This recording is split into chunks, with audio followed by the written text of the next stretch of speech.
À la sortie de l'hiver de la drôle de guerre, il y a 25 ans, un corps expéditionnaire franco-britannique se dirige vers l'extrémité nord de la péninsule scandinave. En dépit de la marine allemande qui fait bonne garde, les objectifs de l'expédition seront atteints. Parmi ces objectifs, le plus important est Narvik.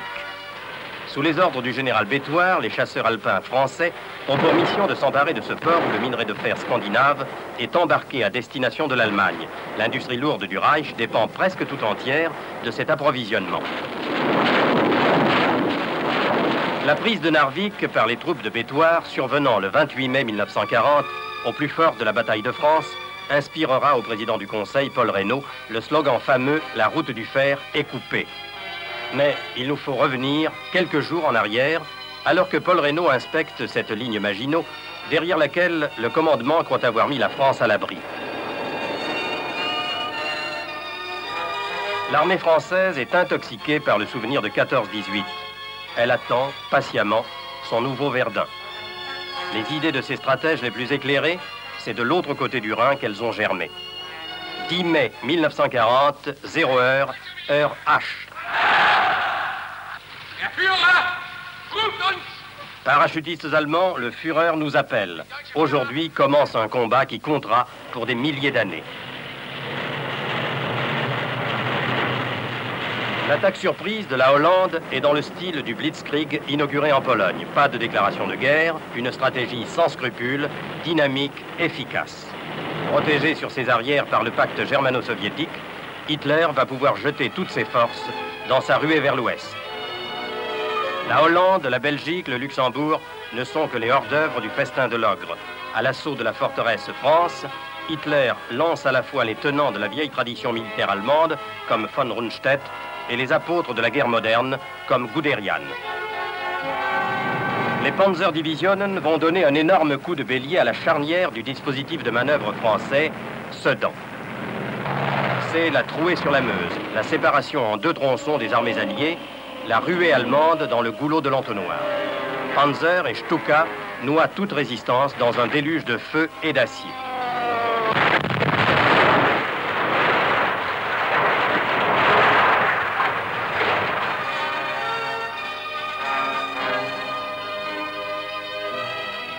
Contre cette artillerie qui roule et qui vole, la vieille artillerie classique ne pourra opposer que d'héroïques actions de retardement.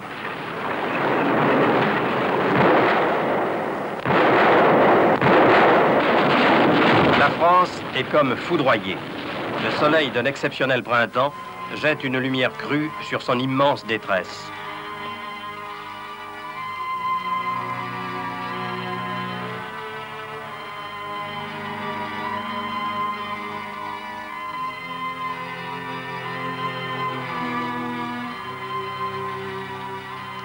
La ruée des divisions allemandes est fulgurante, plus de 60 km par jour. Fin mai, les Alliés adossés à la mer n'ont plus qu'une porte de sortie, Dunkerque. La résistance de Calais et de Boulogne a permis l'organisation et la défense du camp retranché. Sous le feu de l'artillerie et de la Luftwaffe, au prix de lourdes pertes, 330 000 hommes, dont 100 000 Français, pourront être évacués.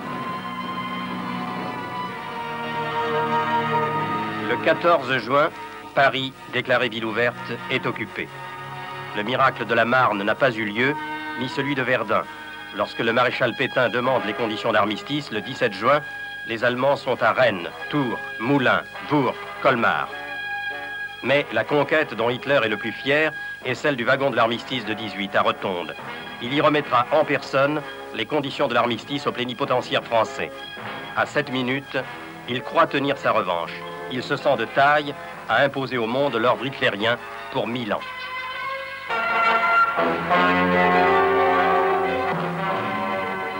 Trois jours auparavant, dans Londres maintenant menacée, personne n'avait remarqué dans la foule un général français presque inconnu qui entrait dans l'immeuble de la BBC. C'était le 18 juin 1940. La défaite française a été causée par la force mécanique, aérienne et terrestre de l'ennemi.